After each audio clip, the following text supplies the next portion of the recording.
So if I'm in this state, then pretty much then what I'm hearing is like, I might as well just trust and get like behind everything that shows up. I mean, all right, this is what shows up. This is what shows up. This is what shows up. This is what shows up. Well, we understand your sentiment. I might as well because I have no other choice. It is what it is, right? I'm right. I have no other choice. But if I understand that I have the choice of satisfaction or not, many of you have been listening to us for a while. You've heard this analogy, but it's the best one for you to get this point. And getting this point right here, right now, is the beginning of all good things for you. And we're not kidding even a little. Esther remembers still her first awareness of the hills in San Francisco. They had rented a car. Esther was driving. She could not believe the hills that people were driving on there. So when we gave her this analogy, it was very meaningful to her because she remembered what those hills looked like. We said, imagine you're at the top of a hill and you look down, down, down, down, down, and there's the bay. Straight road right into the bay. Esther saw roads like that. Imagine sitting on the top of that hill and you decide, just for the sake of human exploration, that you will see what would happen if you took your car out of gear and released all the braking systems and just pushed it toward down. Just nudge it. Won't take much because gravity will take over. So let's just see. It's a rental. Let's just see what happens. So you just nudge it a little, but then you stop because you are wise enough to know what's going to happen. Because you know about inertia and you know about gravity and you know what's going to happen. So you decide, never mind. You step out in front of it and it just bumps up against you softly and you stop that car right where it is. You wouldn't want to be at the bottom of the hill trying to stop that car. So this is what we want you to hear from that.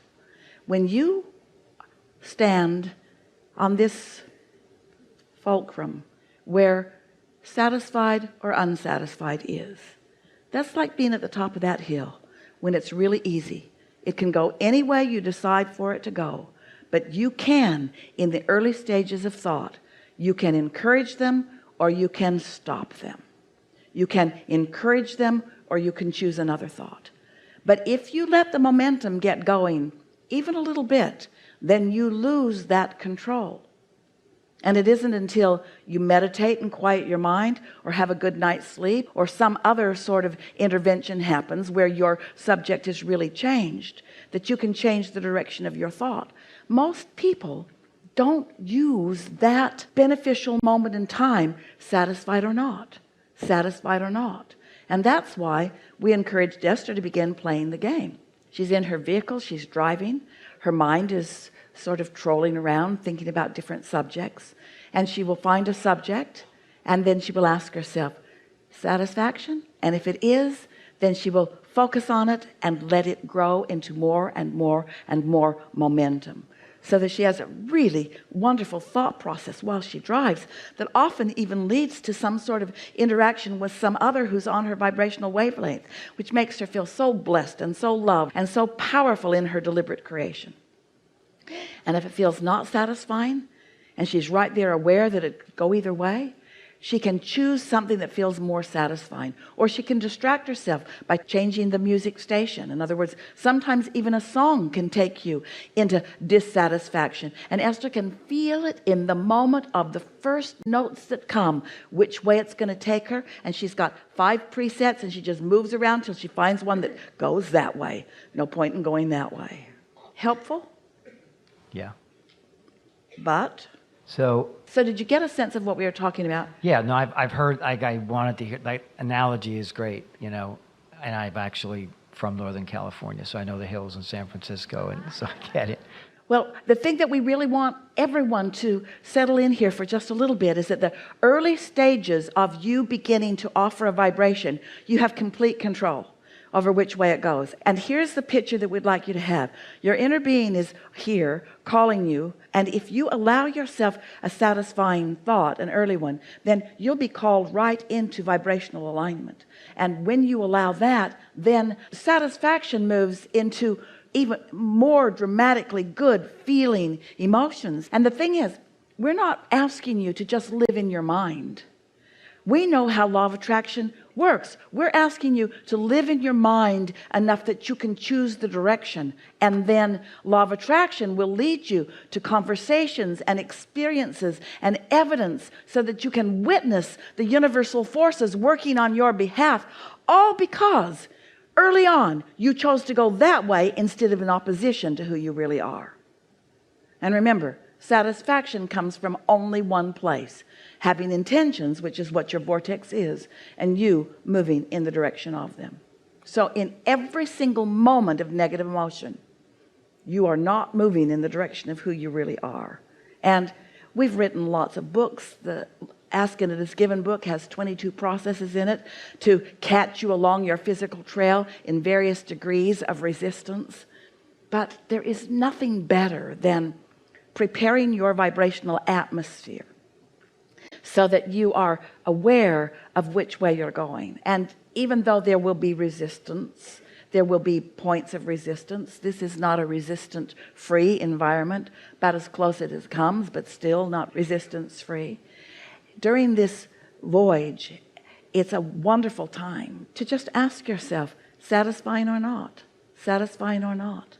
And if it's satisfying, give it your undivided attention. And if it's not, change the subject, even if you have to do it in your own mind. Yeah, well, partly just, thank you, Dove. I've heard you say that, and you launched this rocket, it manifests, and like even just getting called on coming up here, partly it was just like validation that I'm vibrating with an intention and a source. Validation in the moment that it happened, and that's all. Because being in the receiving mode is not like a college degree where once you get that, you've got the certificate and you get to be called that forevermore. It either is or it isn't in the moment. In other words, tending to that vibration is what matters. And the thing that we're asking all of you to play with us in this concept is that if you don't catch it in the early stages and you move away from who you are, then you're still in the receptive mode of something. And you will attract to you others that think like that feel like that. And you can get some very powerful conversations going and some strong momentum going. And for a while that might feel like something that's a good thing that's happening, because at least you have found mutuality with others. At least they agree with you about the things that are going wrong. The other day, Esther was in the nail salon, and there were 3 technicians and 3 clients, and Esther was sitting right in the middle.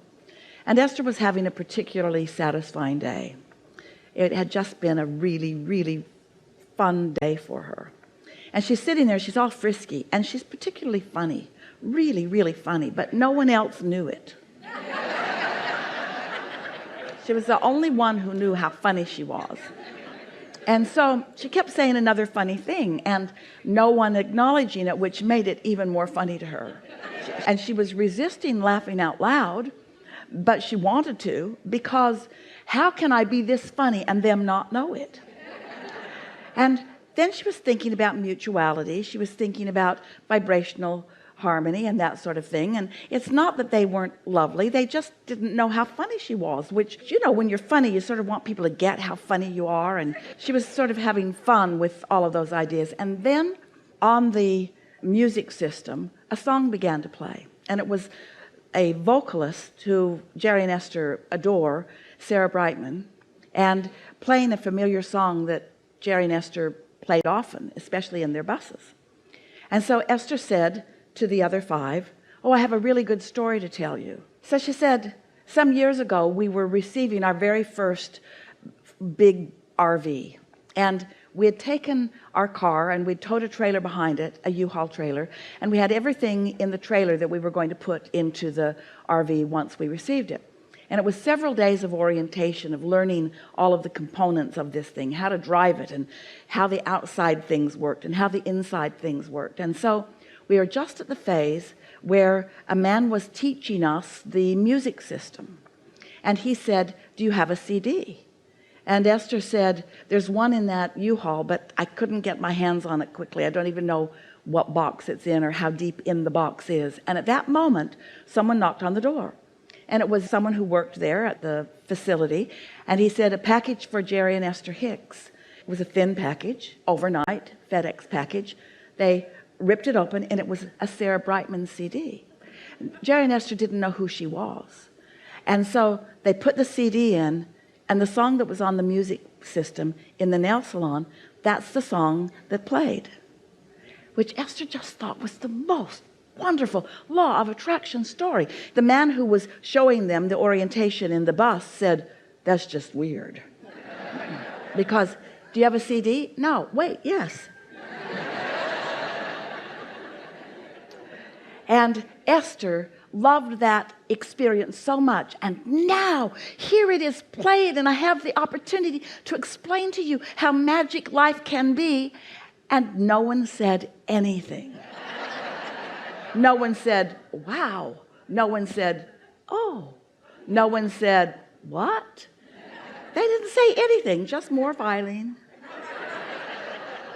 And now Esther is close to hysterics, because she's thinking, this may be the most important thing that I can ever remember happening. And here we have had a cooperative component moment where I can share with you the powerful laws of the universe, and no one bit even a little bit. And then Esther thought, wait a minute. I don't need to find vibrational mutuality on all subjects in my life with everyone in my life.